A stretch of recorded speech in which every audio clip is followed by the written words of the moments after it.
Hello, welcome back to COM 231, Public Speaking, April 7th, 2020. This is part 3 of our lesson this week, so I'm going to pick up right where we left off at the end of video 2. Alright, so we're in chapter 24 of your book, and we're about to discuss targeting audience behavior.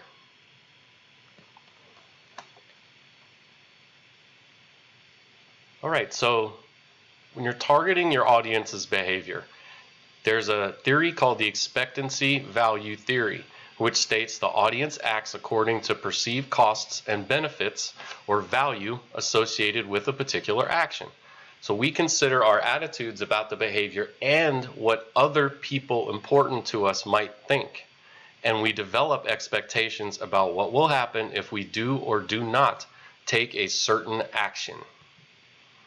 Expected outcomes become our rationale for acting in a certain way, and to persuade the audience to change behavior, try to identify these expected outcomes in order to appeal to them. Audience analysis is critical, as we've talked about over and over and over again. You got to know your audience.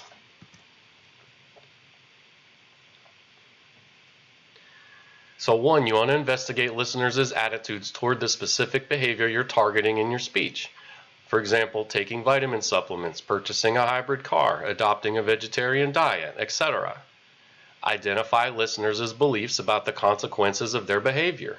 For example, I believe I will damage the environment if I don't buy a hybrid car, or I believe hybrids aren't fun and are boring to look at. And investigate what the audience members believe significant others in their lives think about the behavior in question. For example, my girlfriend is very environmentally conscious. Sorry if that last part kind of cut off on your screen. And number 4, demonstrate the positive outcomes of adopting a course of action favored by audience members as significant others. So for example, choosing a hybrid car will lead to greater love and admiration from my girlfriend or boyfriend. You want to demonstrate speaker credibility. This is a modern term for ethos. It's a quality that reveals a speaker's topic knowledge, moral character, and goodwill toward the audience. All right, so going back to this, I want to ask you a question. So with the pandemic going on right now, and there's daily news briefings from the President of the United States, but also there's the head of infectious diseases that speaks. He's a doctor. I believe he's worked for Presidents Reagan, Bush, Clinton, Bush, Obama, and Trump. So when we're talking about what to do in this pandemic, who has the credibility to speak about this topic? I'm not asking you for an answer, and I'm not telling you how to think, but I'm asking you to think. Think about it. Speaker credibility is so important. That's why lawyers march the doctors out there to explain things, and we'll get more into that, but I want you to think, okay? I want you to try to apply this to things that you're seeing all the time, to realize that it's happening in front of you all the time, and you just maybe have never thought about it before. The speaker wants to demonstrate trustworthiness, because this is probably the most important attribute that a speaker can have. Audiences want more than information and arguments. They want relevant information from someone who cares. They want a speaker who is perceived as highly credible because she or he is seen as more truthful. Expertise. Who do you want speaking? The doctor in a pandemic, right? Expertise contributes to speech outcomes under 2 conditions. 1, when the audience is relatively unmotivated or unable to fully grasp the message, their responses will be in the speaker's favor if the speaker is perceived as an expert. 2, When the audience is well informed about a message and perceives the speaker as an expert, he or she will be more apt to persuade them. Speaker similarity. This involves listeners' perceptions of how similar a speaker is to themselves, especially in terms of attitude and moral character. An audience will be more likely to be persuaded by a similar speaker when the subject is personal or relational, and an audience is more likely to be persuaded by a dissimilar speaker, especially an expert, when a topic or issue emphasizes facts and analysis.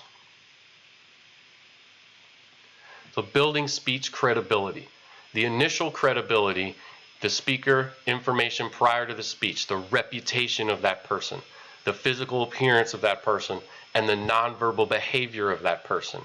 The actual message, which is the quality of the speech and the speech delivery skill, and the terminal credibility, which is the totality of the audience impressions of the speaker. All right, so here's a question, and if you'd like to respond to this question in an email to me, I'll give you a few extra points, okay? And this will be true for all the questions that we'll see in this lesson today.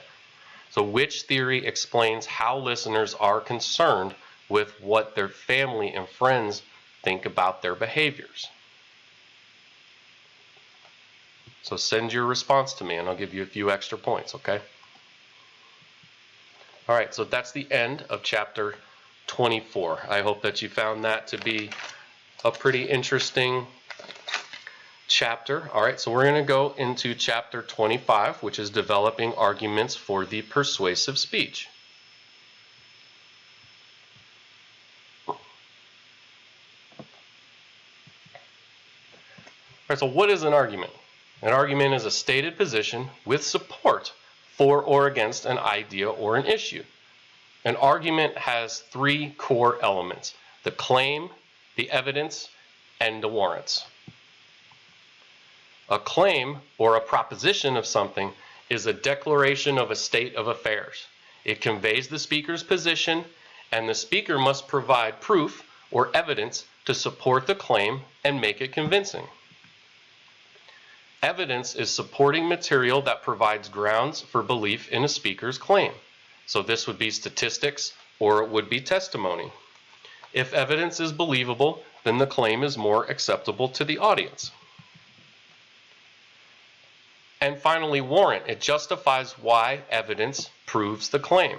The warrant is the rationale for accepting that the evidence is valid. The audience must believe the warrants to accept the argument, and it reflects the assumptions, beliefs, or principles of the underlying claim. So if the audience rejects these assumptions, the argument will be rejected. Reasoning is the process of drawing inferences or conclusions from evidence. So how to diagram an argument? 1, you write down the claim. 2, you list each possible piece of evidence you have in support of the claim. And 3, you write down corresponding warrants or justifications that link the evidence to the claim.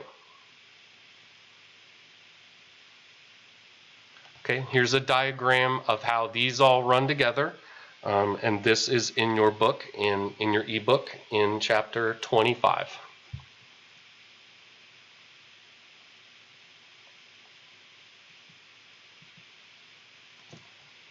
All right, claims of fact are arguments that focus on whether something is or isn't true, or whether something will or will not happen.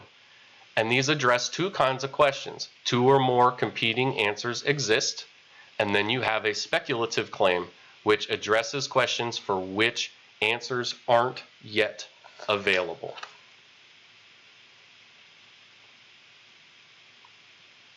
So an example of a speculative claim would be drones will deliver groceries to most homes in the United States by the year 2025. We don't know if that's true or not, but you could make the case to persuade people that maybe that's going to be the case, but we don't have the answer to that yet. So that's a speculative claim. So a claim of value addresses issues of judgment. It's used to show that something is right or wrong, good or bad, worthy or unworthy. Evidence tends to be more subjective than factual. and can use public opinion polls to sway attitudes. So you could say, after all, if you're making a case about the death penalty and why you support it, you could say, well, after all, X% of Americans support the death penalty. And so that's your claim of value. That doesn't make it right wrong. It's just it's a way of attempting to persuade.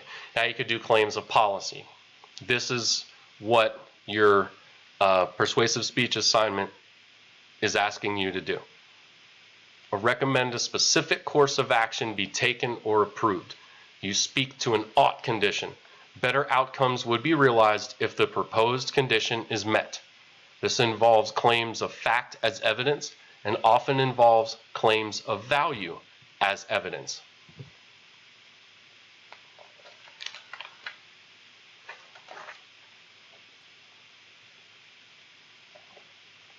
All right, so for example, if we go back to this, we could say a policy claim. The city should provide walking paths in all municipal parks. The fact, almost every park in the city is busy several times each day with recreational walkers. This activity is noticeably greater on weekends. And the value would be walking on properly maintained paths is healthier both for walkers and for the park landscape. Okay, so that's an example of a claim of policy. That's an example of an ought condition. All right, so types of evidence. You want to use secondary sources. This is your most common form of evidence.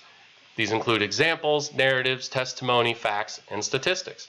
It's called external evidence because knowledge from speakers' own experience, most powerful if it's new to an audience. However, your audience must consider it credible. Consider using your own expertise as evidence. You'll want to use it in conjunction. You want to use it with other forms of evidence, and it can help your audience identify with you and build your claim credibility. Your audience must understand how claims relate to their own needs and values. Motivational warrants. These use needs, desires, emotions, and values of audience as basis for accepting evidence in support of a claim. So again, this is going to make use of your pathos, which is appealing to people's emotions. And it's often implied rather than stated outright. Your appeal may require an audience analysis, however, and some values are universally shared.